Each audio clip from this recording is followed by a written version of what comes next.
Maths की इस class में हम लोग एनसीईआरटी का एग्जाम्पल पढ़ रहे हैं और उसमें मैंने आपको क्वेश्चन नंबर 5 तक करा दिया है एक्सरसाइज 1.3 का।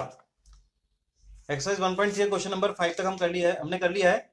अब हमें क्वेश्चन नंबर 6 से करना है, ठीक है। क्वेश्चन है, क्वेश्चन नंबर 6 में लिखा है n if n is an odd integer, n क्या है, एक ऑड इंटीजर है,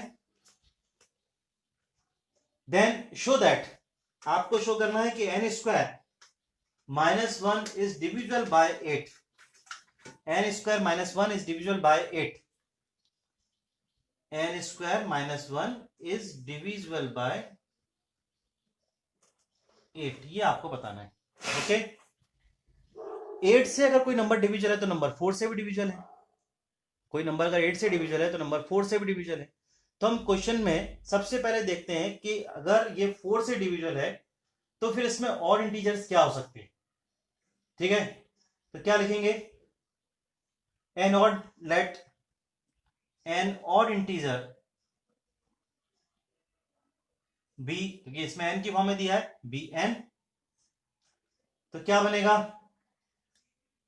अगर एन को हम ऑड इंटीजर ले रहे हैं तो उसका फॉर्म, ऑड का फॉर्म क्या होगा, अब आप कर चुके हो ना। रिमाइंडर क्या क्या हो सकते हैं अगर 4 से डिविजन लेंगे, बी इज इक्वल टू, आप तो ए ले लो, चलो उसको बाद में लिखेंगे अपन।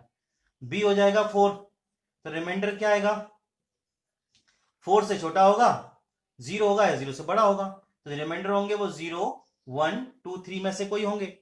अब ऑड इंटीजर्स क्या होंगे, ये इंपॉर्टेंट बात है। ऑड इंटीजर्स क्या होंगे, इसके लिए डायरेक्ट लिख लेते हैं, अपन पहले भी बहुत सारे क्वेश्चन कर चुके हैं। एक होगा a is equal to 4q plus 1 होगा ना, इसके साथ में ऑड होगा। और दूसरा क्या होगा, a is equal to 4q plus 3। बस इन दोनों पे हम सॉल्व करते हैं। तो नंबर क्या है, किस पे हमें पता लगाना है कि एन स्क्वायर -1 8 से डिविजन होगा कि नहीं, ये पता लगाना है, ठीक। वैल्यू पुट अप कर दो एन की जगह पर, इसलिए उसने ए की जगह पे एन लिया, एन, और हम जो ए ले रहे हैं वहां पे एन लिया था, एन लेना है, तो ये क्या बन जाएगा, एन की फॉर्म में आ जाएगा। ओके, अब एन की वैल्यू पुट अप कर दो, आपको समझने में आसानी रहेगी। क्या करेंगे, एन स्क्वायर का मतलब 4q प्लस 1 का होल स्क्वायर, समझ में आ रहा है ना। डिविजन बाय 8 का मतलब मैं 4 से क्यों कर रहा हूं, अगर आप 8 से करोगे तो आपको और कितने इंटीजर मिलेंगे, 1 3 5 7, है ना, 4 पे आपको चेक करना पड़ेगा। लेकिन हम ये बात जानते हैं कोई नंबर 8 से डिविजुअल है तो वो 4 से भी डिविजुअल है, इसलिए हमने उसे 4 पे किया। अब आप सोच रहे हो 2 से भी तो डिविजुअल होता है, बट 2 से डिविजुअल होगा, लेकिन आप चेक कैसे कर पाओगे, 2 के लिए केवल एक ही ऑड मिलेगा, और उस ऑड पे आप कैसे चेक करोगे, एक से कैसे कंफर्म कर पाओगे कि जितने भी ऑड इंटीजर्स होंगे वो सब 8 से डिविजन होंगे, इसलिए हमें कम से कम 2 तो लेने ही पड़ेंगे। तो हमने 4 लिया, ठीक है, और 4 में आपको ऑड इंटीजर कौन सा मिला, एक 1 और एक 3। तो हमने n is equal to 4q plus 1 और n is equal to 4q plus 3 का यूज किया है, ठीक है। इवन होते तो कौन से होते, n is equal to 4q plus 0 तो 4q, और दूसरा होता 4q प्लस 2, तो ये तो इवन होते, लेकिन उसने ऑड की बात की है। तो क्या कर रहे हैं हम लोग, एन स्क्वायर -1 में इसकी वैल्यू पुट कर रहे हैं। एन की पे क्या लिखा, 4q माइनस, पहले मैं लिख देता हूं यहां पर, एन स्क्वायर -1, तो 4q प्लस 1 का होल स्क्वायर -1, इसको सॉल्व करो, a square plus b square plus 2ab -1, 4q square हुआ 16q square plus 1 plus 8q -1, ये और ये कैंसिल हो गए, 16q स्क्वायर प्लस 8q, आप 8 कॉमन ले लो, क्योंकि 8 से आपको बताना है इसे डिविजन है कि नहीं, तो 8 ही कॉमन लो। अगर 8 कॉमन आ गया मतलब इन दोनों में 8 से डिवाइड होगा, तो 2q स्क्वायर प्लस 1q माने q, हो गया 8 का डिविजन, लिख दो, it is divisible bye, it is divisible by 8। Okay, क्योंकि 8 इसमें 8 से डिवाइड हो रहा है ना, एग्जैक्टली 8 कॉमन आ रहा है, इसलिए 8 से डिवाइड हो रहा है। तो हमने अभी किस पे किया, 4q प्लस 1 पे। अब दूसरे पार्ट में क्या करना है, केस 1 केस 2 लिख सकते हो यहाँ पे, केस 1, ठीक है, फिर दूसरा लिख देना, नोट कर लो इसको, कोई प्रॉब्लम है तो पूछो मुझसे। मैं फिर से रिपीट करता हूं क्वेश्चन, क्वेश्चन में था कि एन स्क्वायर -1 एक ऑड इंटीजर के लिए बताओ कि वो 8 से डिविजन होगा कि नहीं होगा। तो हमने क्या माना, let n odd integer n मान लिया। अब आपको मैंने बताया था कि हमने यहाँ पे डिवाइजर 4 क्यों लिया है, इसलिए डिवाइजर 4 लिया है क्योंकि 8 से जिस नंबर में डिवाइड होगा उस नंबर में 4 से भी डिवाइड होगा। फिर 8 क्यों नहीं लिया, 8 के लिए आपको बहुत सारे और इंटीजर्स मिलते हैं, आपको सब चेक करने पड़ते। लेकिन जब ये बात मालूम है कि अगर 8 से डिविजल तो 4 से भी डिविजल होगा, तो हमने 4 ले लिया। 4 के साथ में ऑड में आपको 2 मिलेंगे, उसमें आप बता दोगे कि 8 से डिविजल है कि नहीं।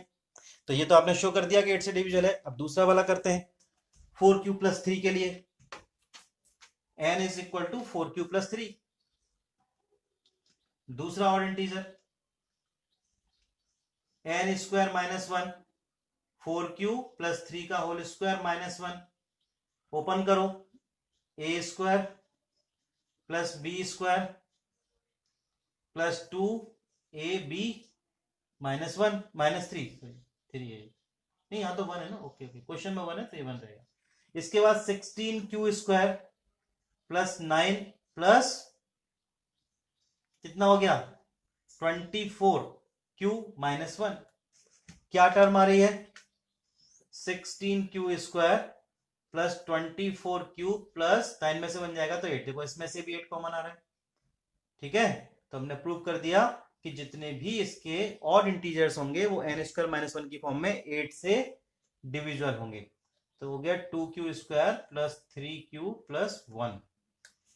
नोट करिए, इसमें लिख दो it is divisible by 8। 8 common आ गया इसलिए 8 से डिविजिबल है। यही हमें शो करना था। एक और क्वेश्चन बचा है इसी पैटर्न पे, उसके बाद फिर थोड़ा चेंज होगा मेथड और क्वेश्चन का तरीका चेंज होगा। क्वेश्चन नंबर 7 आप नोट कर लो इसको पहले।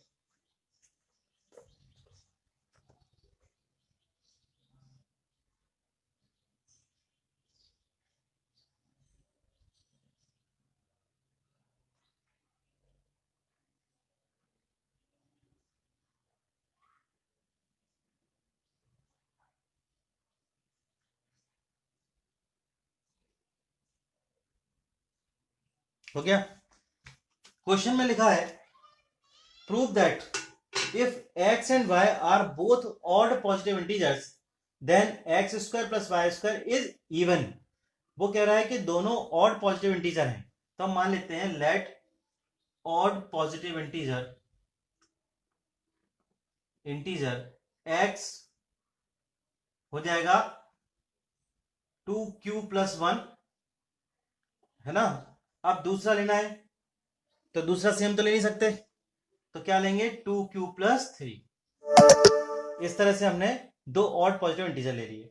आपको यह बताना है कि x² + y² करने पर, दोनों पॉजिटिव इंटीजर का स्क्वायर का सम करने पर वो इवन तो आएगा बट 4 से डिविजिबल नहीं होगा। अगर ये 4 से डिविजिबल वाली बात होती तो कुछ और तरह से क्वेश्चन करते। यहां लिखा हुआ है कि वो इवन होगा बट 4 से डिविजिबल नहीं होगा, तो हम चेक कर लेते हैं। वैल्यू पुटअप कर देंगे इसमें, 2q+1 का होल स्क्वायर प्लस 2q+3 का होल स्क्वायर, a + b का होल स्क्वायर की identity, a² + b² + 2ab, a² + b² + 2ab। कितना हुआ ये 4q² + 1 + 4q + 4q² + 9 + 12q, 8q² plus q और q टर्म कितनी हुई 16q + 10। बताइए क्या बोलोगे इसके बारे में। तीनों टर्म में 2 से डिवाइड हो रहा है बट 4 से तो नहीं हो रहा।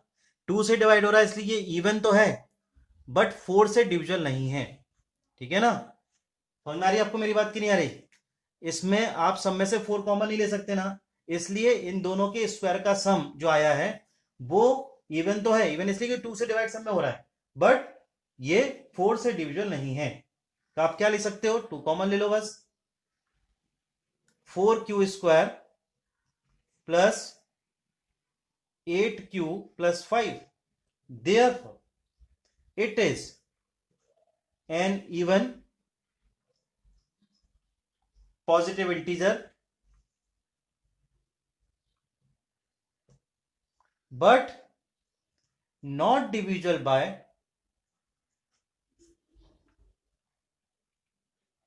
बाय 4। क्लियर हुई बात? अगर 4 कॉमन आता तो ये 4 से डिविजिबल हो जाता, लेकिन नहीं आया 4 कॉमन, तो ये 4 से डिविजिबल तो नहीं है, हमने प्रूव कर दिया। बट ये क्या है, इवन पॉजिटिव इंटीजर जरूर है। ठीक है, यहां पर लाइट चली गई है। अब देखते हैं कि कितनी देर तक फोन चलेगा और कितनी देर तक पढ़ाई चलती है ना। मैं कोशिश करूंगा कि पूरे टाइम चले, अभी तो है इसमें टाइम भी। क्वेश्चन और करते हैं, दिख रहा है ना अभी सबको?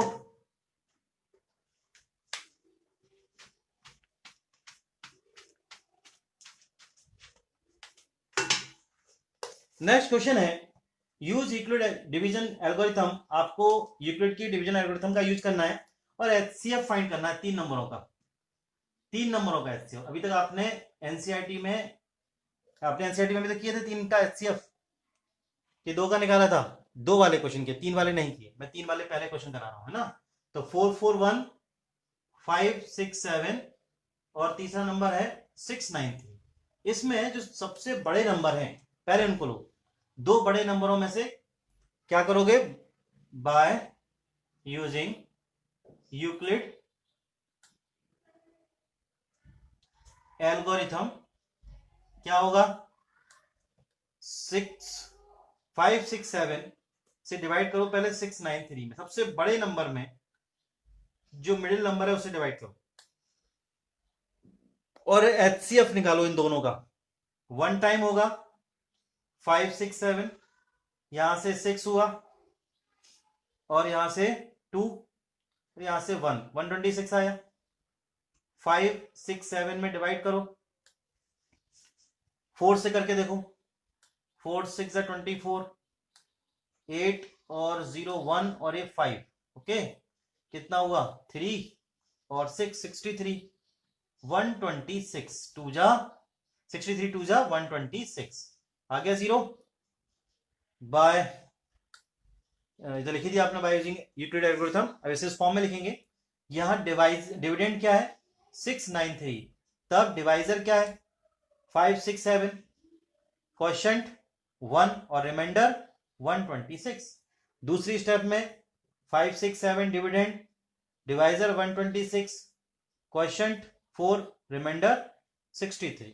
तीसरी स्टेप में 126 आ गई लाइट वापस, बिल्कुल टेंशन की बात नहीं है, पर पूरी क्लास करेंगे।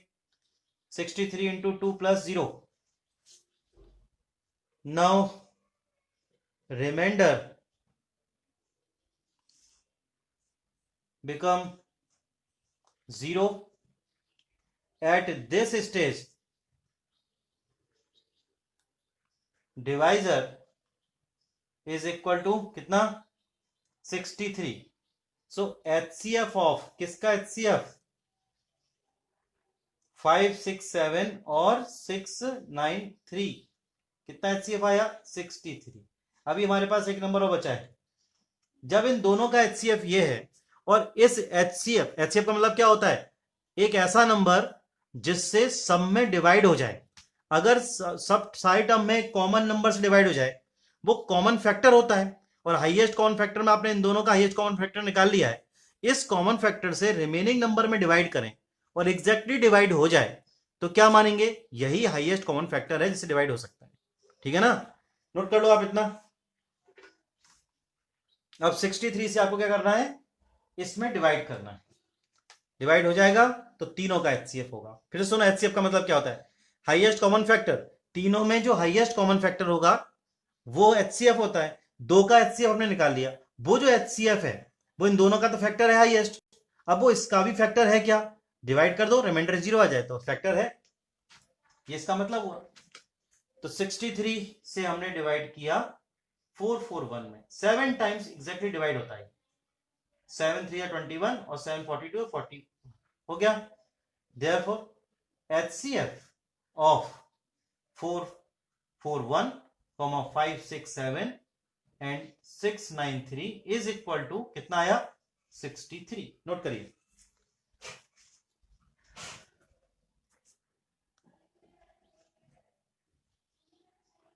अभी दिख रहा है क्लियर?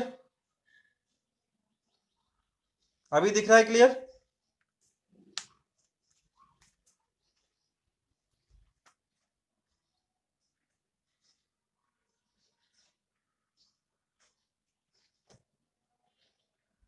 चलिए इतना ही करते हैं आज, कल इसके आगे बढ़ेंगे। आज थोड़ी प्रॉब्लम रही नेटवर्क के लिए, बीच में बंद हो गया था। चलिए ओके, वीडियोस देखते रहो, ठीक है ना, उससे रिवीजन होगा, बहुत कम टाइम में आपका रिवीजन हो जाएगा, इसलिए उनको देखते रहना। ओके।